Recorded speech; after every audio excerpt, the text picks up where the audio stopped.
நம்ம சாப்பிட்ற உணவு பழக்கத்தில் என்னென்ன தப்பு இருக்குன்ட்டு. நானே வந்து நிறைய வீடியோவில் பேசும்பொழுது எனக்கு ஒரு 2 வருஷமாக வந்து எனக்கு திக்கி திக்கி பேசுகிறேன். அதுக்கு முதல் காரணமாக இருக்கிறது அஜினோமோட்டோவோன்னு எனக்கு தோணுது. ஏன் அஜினோமோட்டோ சொல்கிறேன்னா, நாக்குலேயே நிற்குது டேஸ்ட்டு. அஜினோமோட்டோவோட டேஸ்ட் வந்து நாக்குலேயே நிற்குது. அது நாக்குலேயே நிற்கிறதால அந்த டைம் திக்குதோன்னு எனக்கு தோணுது. அதே மாதிரி தொண்டை பகுதி அதிகமாக இழுக்குது. அந்த மாதிரியான ப்ராப்ளம்லாம் வந்து அஜினோமோட்டோவால் வருது. அதே மாதிரி நீயா நானாவில் கூட ஒருத்தவங்க சொல்லியிருப்பாங்க, 6 மாதமாக வந்து நான் ஹோட்டல் சாப்பாடு வாங்கி தின்னு வந்து எனக்கு வந்து தொண்டையில் வந்து வீங்கி போய் ஏதோ ஆப்ரேஷன் பண்ணுற அளவுக்கா என்னன்னு தெரியல, அந்த அளவுக்கு ப்ராப்ளம் ஆகிருக்கு அவங்களுக்கு. அஜினோமோட்டோவால் தொண்டை வீங்கி போச்சு அப்படின்ற மாதிரி கம்ப்ளைண்ட் பண்ணியிருந்தாங்க. நீயா நானா ப்ரோக்ராமில் சொல்லியிருப்பாங்க. அப்போ எந்த அளவுக்கு வந்து அஜினோமோட்டோ வந்து ப்ராப்ளத்தை கொடுக்குது. அதே மாதிரி மூச்சு அதிகமாக வாங்குற மாதிரியான உணர்வு கூட அஜினோமோட்டோவால் தான் வந்து ஏற்படுது. இழுக்கிற ப்ராப்ளம். நான் அதிகமாக ஹோட்டல் சாப்பாடு அதுக்கு முன்னாடி தின்னுவேன். அதனால் எனக்கு இந்த மாதிரியான ப்ராப்ளம் வந்திருக்குன்னு எனக்கு தோணுது.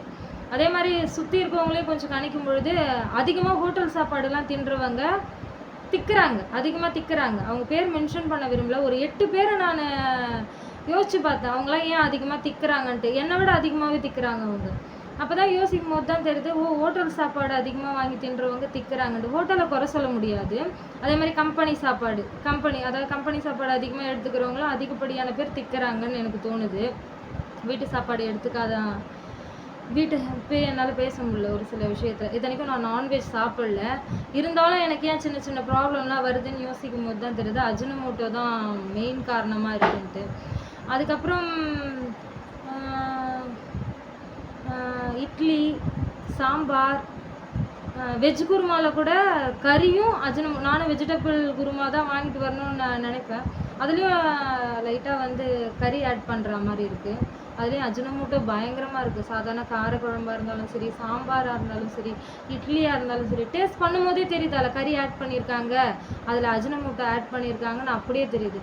அதிகப்படியாக அஜினோமோட்டோவால் இவ்வளோ ப்ராப்ளம் வருதுன்னா எத்தனை பேர் திக்குறாங்க பாரு. அதுவும் நீயா நானாவில் கூட ஒருத்தவங்க கம்ப்ளைண்ட் பண்ணியிருக்காங்கன்னா யோசிச்சு பாருங்கள். இந்த மாதிரி ப்ராப்ளம்லாம் வந்து வருதுன்னா அஜினோமோட்டோ யார் தயாரிக்கிறாங்களோ அவங்க தானே மூல காரணமாக இருக்காங்க.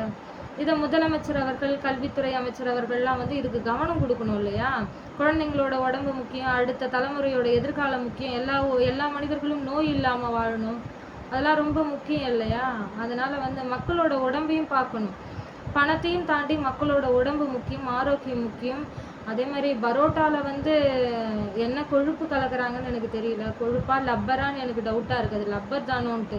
ஏன்னா பரோட்டா சாப்பிடும் போதே வந்து லப்பர் மாதிரியான ஒரு ஃபீல் தான் கொடுக்குது. அப்புறம் என்னென்ன இருக்குது டவுட்டு தான். எல்லாமே சாப்பிட்ற எல்லாத்துலேயுமே அஜினோமோட்டோ.